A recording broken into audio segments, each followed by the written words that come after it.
Boa noite.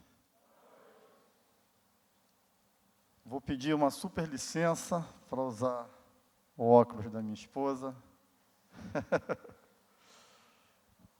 Eu sou um devorador de óculos. Mas sem ele eu não leio. Tentei botar a letra imensa aqui no iPad e não adiantou nada. Aí vocês vão ter que ter essa paciência aí. Queridos e amados, que dia maravilhoso, né? Maravilhoso.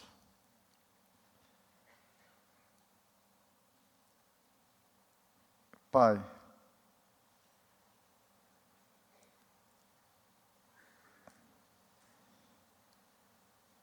eu te peço que o Teu Espírito Santo, Pai, nós pedimos que Ele faça a nossa mente e o nosso coração se abrirem, de modo a gente compreender o que será aqui falado e aceitar. Desvenda os olhos, Senhor. Tira barreiras, preconceitos, incredulidades. Tira, Pai. Aplica nessa ação bendita do Teu Espírito, para a gente compreender e aceitar as verdades que serão aqui faladas. Por favor, que não seja uma compreensão intelectual, mas espiritual. A alma se abra às verdades que aqui serão expostas. Que seja uma noite de conversão, de transformação, de regeneração. Espírito Santo, faz essa obra hoje, aqui, na vida de muitos, e afeta a todos. Em nome de Jesus, é por amor de Jesus e para a glória do Teu nome que a gente pede. Amém. Amém. Queridos, eu quero falar sobre algumas das verdades mais sublimes, vitais e gloriosas da fé cristã. Então, eu vou apresentar essas verdades aqui de um modo assim bem sucinto, porque são muitas verdades e eu não vou tocar em todas, né? Quando vinha para cá, vinha de moto com a minha filha e pensando assim: puxa, vai dar assunto à beça para a célula. Espero que você faça parte de uma, porque lá é o momento de destrinchar a mensagem. Às vezes vem uma dúvida, uma questão, você não compreendeu, e lá você tem a chance de esclarecer, né? Mas o que eu espero, por isso eu orei, fiz essa oração, é que o Espírito Santo toque no seu coração para relembrar algumas verdades, aprofundar outras e, quem sabe, ser realmente afetado. O que eu mais quero aqui é que alguns sejam afetados por essa verdade, na alma. Então, é como se eu estivesse fazendo uma síntese da fé cristã, bem síntese mesmo, dessas verdades mais sublimes da fé cristã. É claro que a gente tem que começar com o primeiro ponto. O primeiro ponto da fé cristã é que há um Deus. Tudo que aí não é obra do acaso. Há um Deus, há um ser supremo, maravilhoso, e que é o Criador do universo. Nós acreditamos no que a Bíblia fala, no seu primeiro verso. No princípio de tudo, criou Deus os céus e a terra. Gênesis 1:1. A fé cristã começa com isso. Há um Criador de todas as coisas. Tudo se deu início por intenção desse Deus, por vontade desse Deus. O mundo não é fruto do acaso, é fruto de uma decisão, de um ato intencional de um ser supremo. Começa assim. Mas Deus colocou nesta gloriosa e belíssima terra, que expressa algo de sua própria glória, o homem, e colocou ali o homem com sua mente e alma. Guarde isso, que isso é fundamental para a gente entender a mensagem de hoje. E até mesmo o tema de hoje, que é o tema da ressurreição. Colocou nessa terra belíssima que ele criou, o homem, com sua mente e alma, dispostos a amá-lo e agradá-lo. O texto continua assim, já em Gênesis, ainda capítulo 1, versos 27 e 28. Criou Deus o homem à sua imagem. Deus olha para si e cria o homem, tendo a si mesmo como modelo para essa criação. Não totalmente, mas tudo que o homem tem veio de Deus. A imagem de Deus o criou, um espelho. Homem e mulher os criou. Deus os abençoou e lhes disse. Essa é uma das expressões, para mim, no meu coração, mais fortes. Essa que lhes disse. O que disse é importante, sumamente, extremamente importante. Mas eu vou me ater daqui, já já, essa expressão, e lhes disse. Disse o quê? Sejam férteis, multipliquem-se, encham e subjuguem, dominem e comandem, cuidem da terra. Cuidar da terra é obrigação. Dominem sobre os peixes do mar, sobre as aves do céu e sobre todos os animais que se movem pela terra. Cuidem disso tudo. Gênesis 1, 27 e 28. O ser humano é criação de um ser que não é uma mera energia, uma força vital, mas é um ser pessoal. Ele diz, ele fala, é alguém. Você o chama de você. Pai, você, Deus, você é alguém. Essa é a fé cristã, é pessoal. Posso conversar, posso amar, me relacionar com Ele. Ele fala com o homem e o abençoa. A fé cristã tem esse pressuposto. Deus criou o homem para isso, amá-lo e abençoá-lo. Criou o homem para isso, para se comunicar com Ele. Deus coloca esse homem no jardim do Éden para cuidar dele e cultivá-lo. E Deus faz um pacto com o homem. O Senhor Deus ordenou ao homem: coma livremente de qualquer árvore do jardim, mas não coma da árvore do conhecimento do bem e do mal, porque no dia em que dela comer, certamente você morrerá. Se você tirar esse versículo da Bíblia, você jamais vai compreender nada da fé cristã. Ele é essencial. Fala da queda. Em síntese, isso está em Gênesis 2, 15, 16 e 17. Em síntese é isso aqui. Eu te criei para amá-lo e abençoá-lo. Você viverá para sempre em meu amor e sob minha bênção, tão somente se me obedecer em resposta ao meu amor por você. Eu sou o seu Criador. Entenda sempre isso. Sou um Deus todo-poderoso, Criador, mas sou amável. O que eu quero para você é bênção, mas tem condição.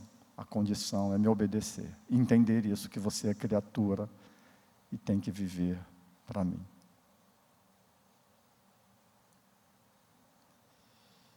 E se você não cumprir isso, a consequência vai ser a morte. E lendo os textos bíblicos, a gente entende morte em 3 dimensões.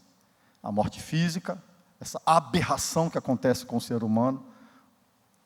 Por isso, a nossa reprovação diante da morte é uma aberração, uma estupidez. A morte. Nossa rejeição à morte é porque nós não fomos criados para ela, a morte física.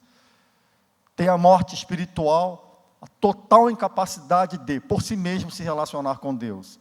É que está relatado por Paulo em Efésios capítulo 2, de 1 a 10. Mortos nos delitos, nos pecados, nas ofensas. Mortos por nós mesmos, incapazes de buscarmos, de procurarmos a Deus, de nos interessarmos, de amar a Deus.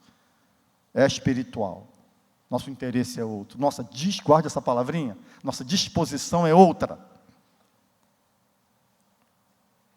E a morte eterna, que é aquela morte pela qual Ele não quer que nenhum de vocês aqui passe. Mas é verdade, é bíblica. A morte eterna. A morte daqueles que passam pela física sem terem nascido de novo. que vai ser o último ponto que a gente vai falar aqui. Morte esta, que Deus já fez tudo o que tem que ser feito para que ninguém passe por ela. Morrendo na cruz. Já estou me adiantando. O homem traz seu Criador, é o que a gente viu, vai ver agora aqui nesse capítulo 3, eu vou ler para vocês. Se afasta dele. Capítulo 3 é fundamental. Ora, a serpente era o mais astuto de todos os animais selvagens que o Senhor Deus tinha feito, e ela perguntou à mulher, foi isto mesmo que Deus disse? Satanás não é burro, não é imbecil, ele é esperto, ele é astuto. Não comam do fruto da árvore que está no meio do jardim, nem toquem nele, do contrário, vocês morrerão. Disse a serpente à mulher, certamente não morrerão. Deus sabe que no dia em que dele comerem, seus olhos se abrirão e vocês, como Deus, serão conhecedores do bem e do mal. Quando a mulher viu que a árvore parecia agradável ao paladar, era atraente aos olhos e, além disso, desejável para dela se obter discernimento, tomou do seu fruto, comeu e o deu ao seu marido, que comeu também. Os olhos dos dois se abriram e perceberam que estavam nus. Então juntaram folhas de figueira para cobrir-se. Ouvindo o homem e sua mulher os passos do Senhor Deus, que andava pelo jardim, quando soprava a brisa do dia, esconderam-se da presença do Senhor Deus entre as árvores do jardim. A tragédia começa. O pecado quebra a relação de amor e traz uma relação de medo, de pavor, de vergonha. Mas Deus, o Senhor Deus, mesmo sabendo que o homem está fugindo dele, sabendo que ele pecou, Deus chamou o homem. Esse é o Deus da fé cristã. Ele te chama, ele vai atrás, ele busca. John Stott é quem faz essa afirmação, é o cão de caça, que não desiste até encontrar você. Deus chamou o homem perguntando, onde está você? Eu imagino uma voz dramática do pai falando isso. E ele respondeu, eu ouvi teus passos no jardim e fiquei com medo porque estava nu, por isso me escondi. E Deus perguntou, quem disse que você estava nu? Você comeu do fruto da árvore da qual o proibi de comer? Disse o homem, já outro é feito da queda, não assume suas próprias, a culpa é do outro. Aí passando a responsabilidade, a culpa não é minha. Foi a mulher que me deste por companheira, que me deu do fruto da árvore e eu comi. O Senhor Deus então perguntou à mulher, na mesma consequência da queda, também não assume sua culpa. O que foi que você o que foi que você fez? Respondeu a mulher. A serpente me enganou e eu comi. O único que tem prazer em assumir a responsabilidade das desgraças é justamente a serpente, o diabo. Que a vida desse ser é para isso. O Senhor Deus perguntou então à mulher que foi o que fez e ela respondeu isso. Então o Senhor Deus declarou à serpente, não precisava perguntar nada para o diabo, para a serpente. Uma vez que você fez isso, maldita é você entre todos os rebanhos domésticos, entre todos os animais selváticos. Sobre o seu ventre você rastejará, e pó comerá todos os dias da sua vida. Porém, inimizade entre você e a mulher, entre a sua descendência e o descendente dela. Este ferirá a sua cabeça, e você lhe ferirá o calcanhar. Aqui já chama-se proto-evangelho, a primeira mensagem evangelística falando do Messias aqui. A mulher, ele declarou, multiplicarei grandemente o seu sofrimento na gravidez, com sofrimento você dará à luz filhos, seu desejo será para o seu marido, e ele a dominará. E ao homem declarou, visto que você deu ouvidos à sua mulher, e comeu do fruto da árvore da qual ordenei a você que não comesse, maldita é a terra por sua causa, com sofrimento você se alimentará dela todos os dias da sua vida, ela lhe dará espinhos e ervas daninhas, e você terá que alimentar-se das plantas do campo. Com o suor do seu rosto você comerá o seu pão, até que volte à terra, visto que dela foi tirado, porque você é pó, e ao pó voltará. Adão deu à sua mulher o nome de Eva, pois ela seria a mãe de toda a humanidade. O Senhor Deus, misericordioso, bondoso, gracioso. Já aí, o Deus do Velho Testamento é igualmente bondoso, gracioso, generoso e misericordioso. O Senhor Deus fez roupas de pele e com elas vestiu Adão e sua mulher. Gênesis 3, de 1 a 24. Eu não vou expor toda a beleza desse texto, mas aqui nessa narrativa nós temos a resposta da fé cristã para todo o caos em que se encontra a terra. O homem não seguiu os planos de Deus, e ele e a própria terra sofrem os danos desta escolha. As coisas estão como estão, porque fugiram do propósito e da vontade de Deus. Isso se chama queda. A criatura, eu e você, representados por Adão, rejeitamos o plano do Criador. E nós só vamos entender a ofensa dessa gravidade com aquilo que teve que ser feito para pagar esse preço. A gravidade do preço pago para que essa história fosse corrigida. Deus, então vamos lá? Isso acontece, eu vou dar alguns saltos aqui, senão a gente não termina. Em seu plano de misericórdia, Deus escolhe um povo para espalhar para todos os outros a sua vontade e o seu plano redentor. Ele escolhe um povo, é o povo judeu. E ele fala muitas vezes e de muitas maneiras aos antepassados. Ele fala, Hebreus 1, de 1 a 4, diz assim: há muito tempo Deus falou muitas vezes, de várias maneiras, aos nossos antepassados, por meio dos profetas. No meio do povo de Israel, as 12 tribos, são levantados profetas, que são vários desses livros do Velho Testamento. Já deve ter ouvido falar, a maioria que talvez conheça todos. Jeremias, Isaías, Abacuque. Abacuque é verdade, é livro da Bíblia mesmo. Sofonias. Profetas.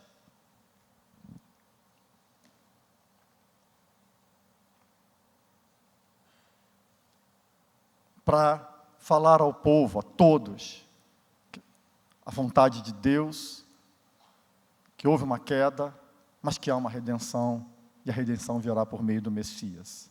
Estou resumindo bem, obviamente. Eles acusam o pecado, revelam o pecado, chamam ao arrependimento e mostram qual é a salvação, o caminho da salvação, que um dia virá aquele que irá redimir o povo. A saga deste povo, então, é contada no Antigo Testamento, tem uma mensagem básica: vocês pecaram, escolheram a desobediência, mas Deus, por tanto amá-lo, enviará seu Filho em seu resgate. Esse é um resumo do resumo da mensagem dos profetas. Vocês pecaram. Há um preço pago por esse pecado. Mas essa história vai ser redimida com a vinda do Messias.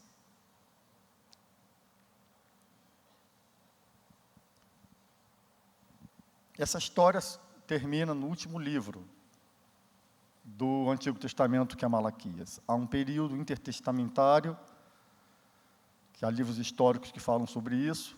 Aí começa o Novo Testamento,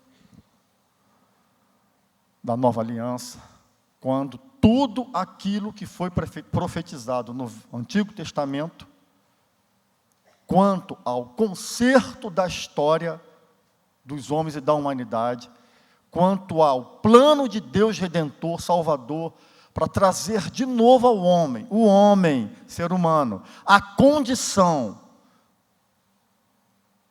de ter essa disposição, onde sua alma e sua mente querem agradar a Deus. Esse plano é anunciado desde o Velho Testamento, esse plano agora é concretizado no Novo Testamento, com a vinda do Messias. Jesus, então, nasce como cumprimento de centenas de profecias feitas a seu respeito.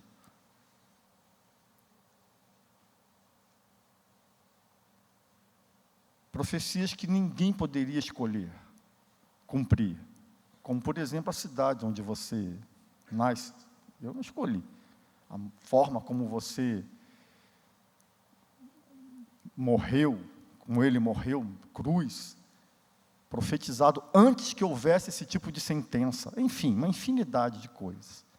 Jesus morre na cruz para cumprir o propósito do Pai em resgatar o homem. Lucas 9, 22, Jesus diz: é necessário que o Filho do Homem padeça muitas coisas, seja rejeitado pelos anciãos, pelos principais sacerdotes e escribas. É necessário, tem que morrer, é necessário que seja morto e que ao terceiro dia ressuscite. É necessário, tem que ser assim. Essa expressão é fundamental, grife ela na sua Bíblia, em Lucas 9, 22. É necessário porque o preço tem que ser pago para aquele pacto lá no Velho Testamento, feito entre Deus e o homem, a morte se cumpra e o preço seja pago. A morte de alguém na mesma condição de Adão. Por isso ele é chamado segundo Adão por Paulo. E o preço é pago. Por isso que esse amor é inexplicável. Você jamais vai explicar um amor assim. Fez porque decidiu fazer por amar, para resgatar.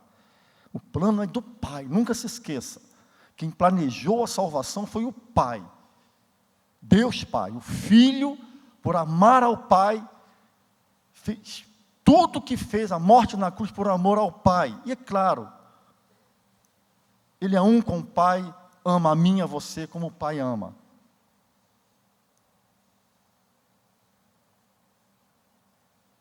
E o verso que se eu pudesse todas as minhas pregações, eu acho que eu daria um jeitinho de colocá-lo. Você pode falá-lo comigo de cor. João 3,16. Vamos falar junto? Se você não sabe esse versículo de cor, vá com essa tarefa para casa. Não decorá-lo, mas entendê-lo, compreendê-lo. Está a síntese da fé cristã aqui. Você quer um versículo que sintetiza a fé cristã? Tem outros, mas esse é um deles. Porque Deus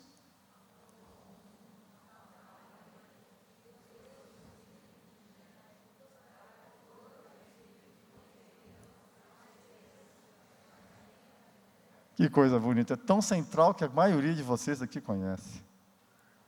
Amou de tal forma, amou muito. Para quê? Para que você não pereça, aquela consequência do pecado.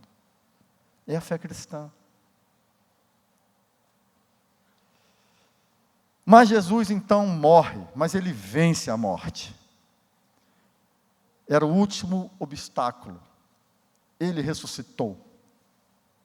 Ao vencer a morte, a punição que herdamos por causa do pecado e a morte, se inicia uma nova história. Aspas, bendito seja o Deus e Pai de nosso Senhor Jesus Cristo, conforme a sua grande misericórdia, Ele nos regenerou para uma esperança viva por meio da ressurreição de Jesus Cristo dentre os mortos. 1 Pedro 1,3. Ele ressuscita, Ele vence a morte, Ele derrota a morte, Ele acaba com a consequência do pecado, na minha vida e na sua, no que diz respeito a essa morte.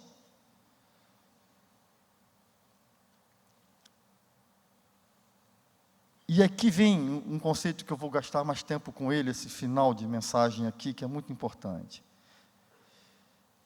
A ressurreição é essa obra do Pai que viabilizou essa coisa tremenda que eu vou falar aqui agora. O homem em Jesus é reconciliado com Deus. Jesus me traz de volta para aquela relação que Ele tinha com Adão. Ele quer passear comigo de novo. Ele quer me conduzir por seu jardim outra vez. E quer me chamar de filho. 2 Coríntios 5,18. Tudo isso provém de Deus que nos reconciliou consigo mesmo por meio de Cristo e nos deu o ministério da reconciliação. Ele me reconcilia com Ele, eu volto àquele estado de aceitação, de ser filho, de ser amado, de colaborar com a manutenção da terra, com o cuidado da terra, é a palavra que eu queria. E me dá o ministério de agora levará muitos a essa reconciliação. Assim, os que creem nessas verdades se reconciliam com o Pai. E essa palavra aqui é fundamental, são regenerados. Lembram-se que eu falei que Ele fez o homem com a sua mente e a sua alma, com uma disposição. Tinha uma força nesse homem, a sua natureza era querer fazer a vontade do Pai, amá-lo e agradá-lo. Esse conceito aqui, ele é maravilhoso. Os que creem nessas verdades se reconciliam com o Pai, são regenerados, suas mentes e almas se dispõem a amá-lo e a viverem para agradá-lo. Voltam a querer viver de acordo com o plano original de Deus. Se você confessar com a sua boca que Jesus é Senhor e crer em seu coração que Deus o ressuscitou dentre os mortos, será salvo. Romanos 10, 9. Salvação é se livrar da punição do pecado, mas acima de tudo, não sei se acima de tudo, igualmente importante é retornar à relação íntima de amor e obediência com Deus Pai. Você quer fazer isso? Aquele que compreende e aceita essas verdades tem como primeiro e fundamental efeito em sua vida uma mudança de disposição. Deus, por meio do Espírito Santo, age em nossas vontades. A minha vontade agora é outra. Mas quando da parte de Deus, nosso Salvador, se manifestarem a bondade e o amor pelos homens, não por causa de atos de justiça por nós praticados, mas devido à sua misericórdia, Ele nos salvou pelo lavar regenerador. Eu sou refeito, recriado, regenerado e renovador do Espírito Santo, que Ele derramou sobre nós generosamente, mas assim está abundante, por meio de Jesus Cristo, nosso Salvador. Livrinho pouco lido, às vezes, por nós, Tito 3, 4, 6 a 6. Então, nossas almas, gente, essa mensagem ela é muito curadora, para mim é. E deve ser para você. Nossas almas e mentes ficam dispostas, orientadas a amar e agradar a Deus. Você se mantém o mesmo em sua personalidade ou modo de ser. Deus não quer que você mude seu modo de falar. Se é brincalhão, passa a ser sério. Comece a falar igual um pastor que você admira. Isso tudo Deus não quer. Essas coisas não mudam, sua natureza não muda. Suas habilidades também, talvez elas sejam potencializadas, mas Ele quer que você seja você, autêntico, o que você é, brincalhão e tal. A diferença não é essa.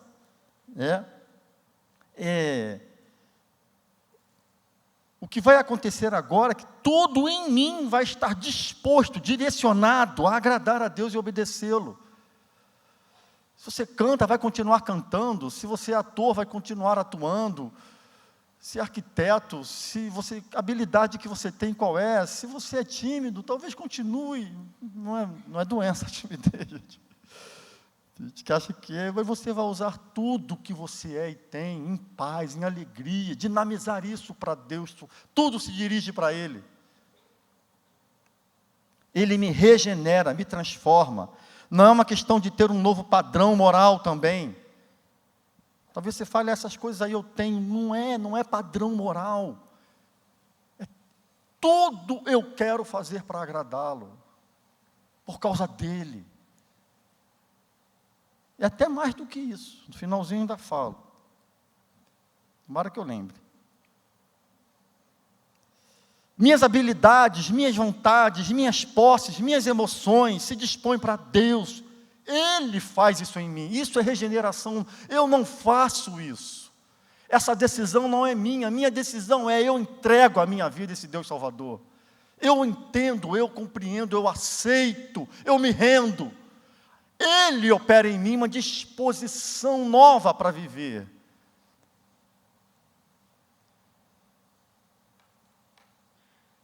Por isso que você às vezes encontra um político corrupto que se converte.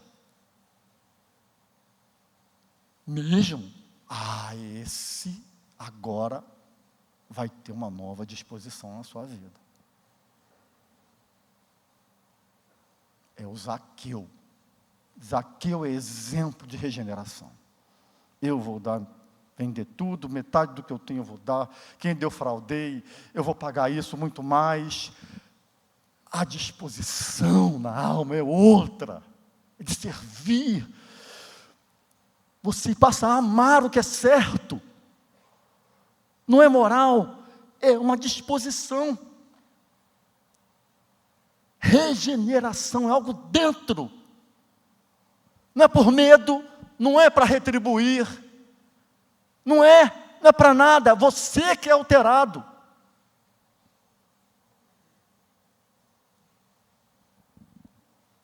Começa a viver como um ressurreto. Eu estou falando de ressurreição. Alguém que renasce para Deus. Eu renasço para Ele. Eu passo a querer conhecê-lo e amá-lo mais e mais e mais, pois Ele é meu Pai amável, eu sou seu filho. Eu passo a crer e viver para a verdade de que Jesus é o Cristo. Vocês podem reconhecer o Espírito de Deus deste modo, aspas, tá? É 1 João 4, 1 e 2. Todo espírito que confessa que Jesus Cristo veio em carne e procede de Deus. Eu começo a ter um amor enorme em confessar Jesus é o Deus que vem em carne, Salvador. Isso é regeneração, que eu quero regenerar o outro. Passa a querer guardar seus mandamentos, 1 João 5,3. Maguinha, cai bem. Já traz aberto, por favor. Que eu me embolo todo, vai cair no iPad, vai queimar. Eu sou um desastre.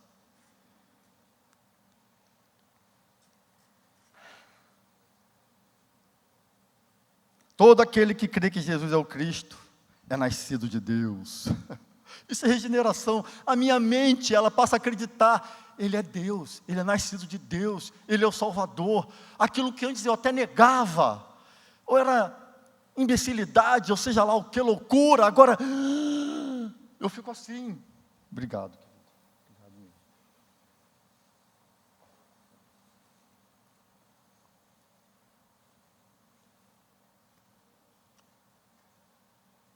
E todo aquele que ama o Pai, ama também o que dele foi gerado. Ama o Pai, ama Jesus e ama você que foi gerado dele.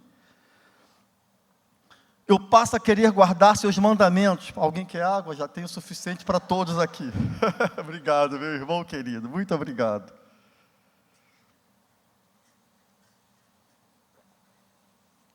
Não preciso mais economizar.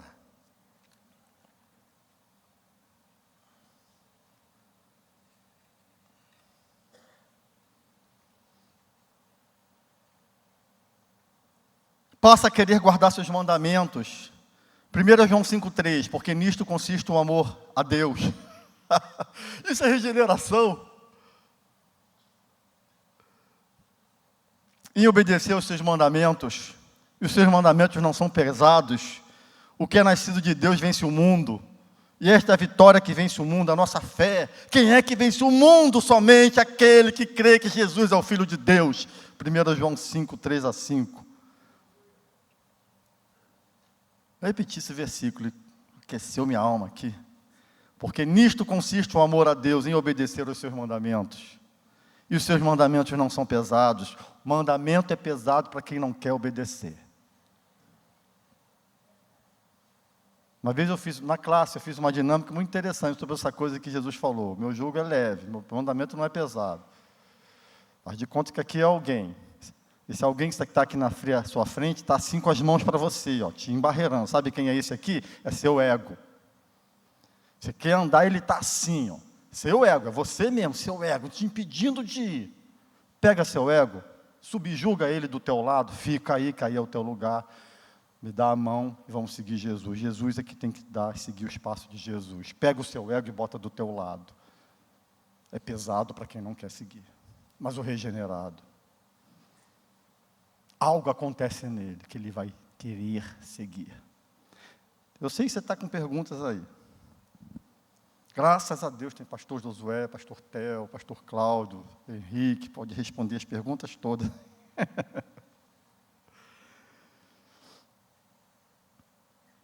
Mas eu quero responder algumas que eu já sei que já foram feitas aí. Então ele me faz desejar ser santo, Romanos 7, 24, assim meus irmãos, vocês também morreram para a lei por meio do corpo de Cristo, para pertencerem a outro, aquele que ressuscitou dos mortos, a fim de que venhamos a dar fruto para Deus. Eu quero dar frutos, eu quero pertencer ao ressurreto, eu quero. Romanos 5, 6, bem-aventurados que têm fome e sede de justiça, porque serão satisfeitos. Desculpa, é Mateus. E reconheço, e mais, eu reconheço como regenerado que é uma luta dentro de mim. Pois a carne deseja o que é contrário ao espírito, o espírito é contrário à carne. Eles estão em conflito um com o outro, de modo que vocês não fazem o que desejam. Está em Gálatas. Eu sei que é uma luta. O regenerado sabe que tem uma luta. Ele quer fazer, mas ele sabe que há uma natureza nele ainda, que luta contra essa vontade de fazer o que o amado quer. Viver em luta é privilégio do regenerado. O não regenerado não vive em luta, ele se entrega, ele não quer saber, ele não está em luta. O regenerado luta pelo sangue de Jesus, pelo poder do Espírito Santo. Ele vai até cair, mas o regenerado volta. Lloyd Jones disse que esse é das marcas do regenerado. Você quer saber se é regenerado, um dia ele vai voltar. Se não voltou, não era. Graças a Deus não compete nem a mim, nem a você saber quem é e quem não é. O regenerado não julga. Porque ele sabe que aquele que é o seu Senhor, é o advogado, é o paráclito, não é juiz. Não é.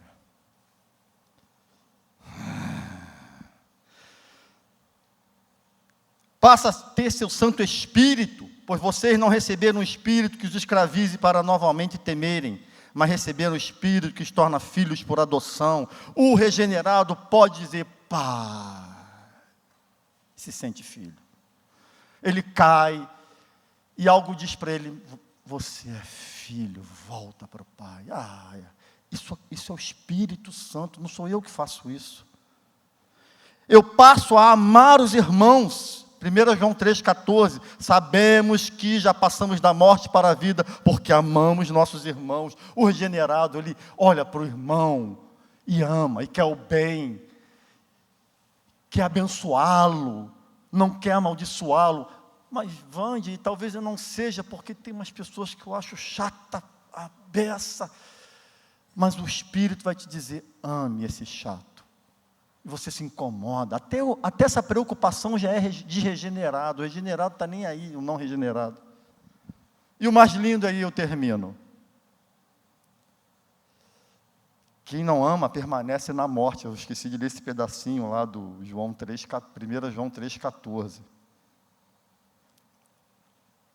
Eu amo os irmãos, eu amo, na verdade, tudo que é gerado do Pai, eu amo a terra do Pai. O regenerado, ele tem prazer em cuidar da terra. Ele não larga copo de plástico na praia, sacola de mercado na rua. Ele ama a terra é sua irmã. Ele ama a terra. Ele não suporta ver a terra ser destruída. Ele ama a terra do Pai. Ele volta aquele mandamento, cuide da terra, eu te dei para você cuidar, não é para você acabar com ela.